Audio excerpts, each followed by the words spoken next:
Mrs. Puff, introduced as SpongeBob's boating school instructor, is a character born out of necessity when Nickelodeon decided to have SpongeBob attend school. But could Mrs. Puff actually be hiding a dark secret? I rewatched every episode she was featured in, and I think I finally figured out what she meant by, "I'll have to move to a new city, start a new boating school with a new name." No, not again. Oh yeah, I got you now, Mrs. Puff. Or should I say... Episodes centered around Mrs. Puff and her boating school are a hit with fans, often exploring themes beyond driving lessons. They delve into her character's psyche, hinting at a deeper, possibly troubled past that contributes to her current demeanor. Like her interactions with SpongeBob are far from one-dimensional, suggesting a layer to her character that I want to dissect. Let's start with the episode No Free Ride, where Mrs. Puff's character is at the forefront. This episode was one that even when I watched as a kid, I was like, come on now, dawg. Come on, man. This episode literally hinted the start for me, and I'm sure for many of y'all, to the possible motivations for her being so overly cautious and protective, possibly stemming from the past experiences that remain unexplored in the show. Well, that's until later on in this video. But in No Free Rides, it starts off with Mrs. Puff's boating school, where SpongeBob flunks his driving test yet again. This time, he even runs over the French narrator. It means another whole year of boating school! Aww. Despite his optimistic attitude though, Mrs. Puff is seriously dreading another year with SpongeBob. She's desperate, so she throws him a lifeline, an extra credit assignment where he has to write a 10-word essay about what he learned in boating school. SpongeBob, overthinking everything, I can do this, I can do this. What I learned in boating school is... Like, bro just has to write pretty much anything on this paper and he can't even write one thing. Is it hot in here, Mrs. Puff?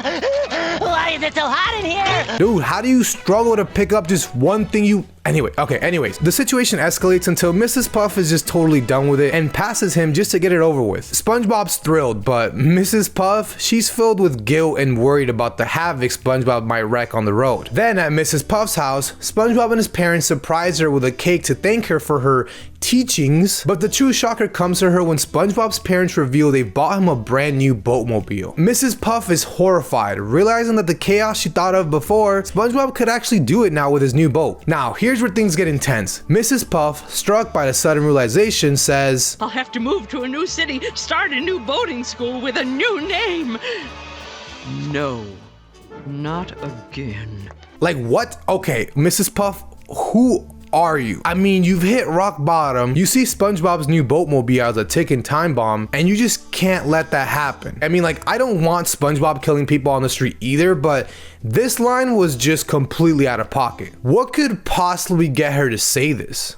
When we compare the characteristics of real-world witness protection programs with Mrs. Puff's life in Bikini Bottom, some parallels start to emerge. Witness protection typically involves relocating, new identity creation, financial and employment assistance, strict rules and restrictions, and high levels of secrecy for safety. Now, Mrs. Puff's constant anxiety, paranoia, especially around SpongeBob's driving, completely mirrors the behavior of someone always on edge due to their hidden past. And with SpongeBob's driving skills and the amount of attention he brings, she will get caught. Like for real, Mrs. Puff would rather be in jail than risk being caught because of SpongeBob. In doing time, we get to see things from Mrs. Puff's point of view. This episode provides a deeper insight into her psyche, showing her desperation to escape the endless cycle of teaching SpongeBob and the trauma she faces from trying not to get caught. It starts off with SpongeBob taking his driving test again, and as usual, my dude sucks. He crashes through the boating school and the city, even driving off a bridge the mayor just opened, ending up in a truck full of fruit punch. The police chasing them also crash, and there's punch everywhere. I'm still...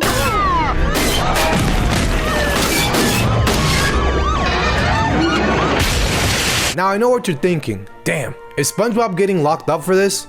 No. Mrs. Puff, being SpongeBob's boating instructor, is the one getting sent to jail for this mess. She is freaking out at first, but then she realizes something awesome. No more SpongeBob for a long time. She starts to actually enjoy prison life, which is kind of funny and sad at the same time. Meanwhile, SpongeBob is super bummed about Mrs. Puff being in jail and blames himself. He and Patrick try all these ridiculous plans to get arrested and join her in jail, like robbing a bank, which he's actually worse at than driving. Bro. You're facing the wrong way, sir. All right, give me the money! They even try disguising themselves as Rock and Chili. Here's where it gets really interesting though. Every time SpongeBob and Patrick try to help Mrs. Puff escape, she gets more and more agitated. They think they're being helpful, but they're actually driving her nuts. She starts to unravel big time. She's talking to inanimate objects, seeing SpongeBob and Patrick everywhere, and it's clear she's losing her grip on reality. Now, trauma often results from stressful events that disrupt someone's sense of security, leading to feelings of helplessness and vulnerability. In Mrs. Puff's case, her exaggerated responses and constant state of alertness may be an indication of past traumatic experiences, perhaps linked to her mysterious backstory.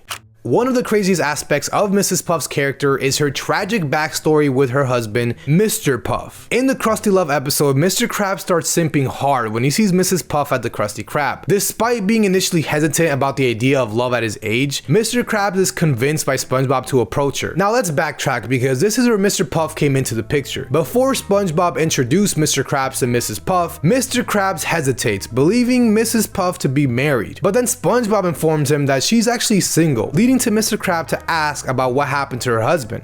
Then what happened to Mr. Puff? She doesn't like to talk about it. Bro, what did they do to this man? Also, what if Mrs. Puff's frequent overreactions and paranoia are not just a comic relief, but an actual reflection of this traumatic past she's trying to escape from? I mean, she won't even try to be in a public relationship with Krabs. In episodes like Party Pooper Pants, SpongeBob Meets the Stranglers, we see them together at parties, but their interactions are part of a larger social settings and never overly romantic. And their date behind a dumpster in Whirly Brains is like, bro, she's not trying to be seen with you. Like, she chose the most secluded, weird spot for a date, indicating a desire for privacy and possibly to keep their relationship hidden. Oh, what a woman! OMG. Mrs. Puff having Krabs a secret is done as a protective measure due to her witness protection status. She fears that getting too close to Mr. Krabs could endanger her. And I mean, she could be right. Like in the Krabby Chronicle, he literally put Mrs. Puff depicted as a victim of Mr. Krabs' fake news article, suffering professional and reputational damage. I've had to go back to watching daytime television. He also owns the Krusty Krab. I mean, like, I'm telling you, she does not want to be seen with this guy. Privately, this could highlight her struggle to maintain her hidden identity.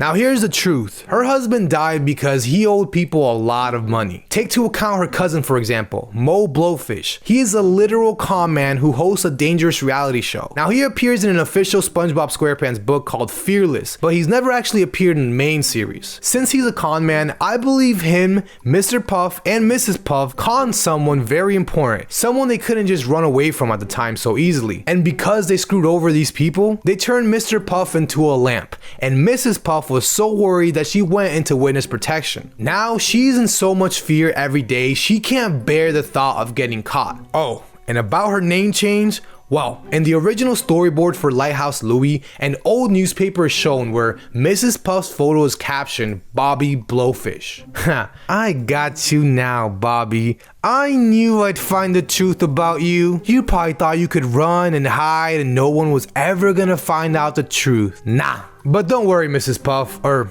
Bobby, your secret will always stay safe with me.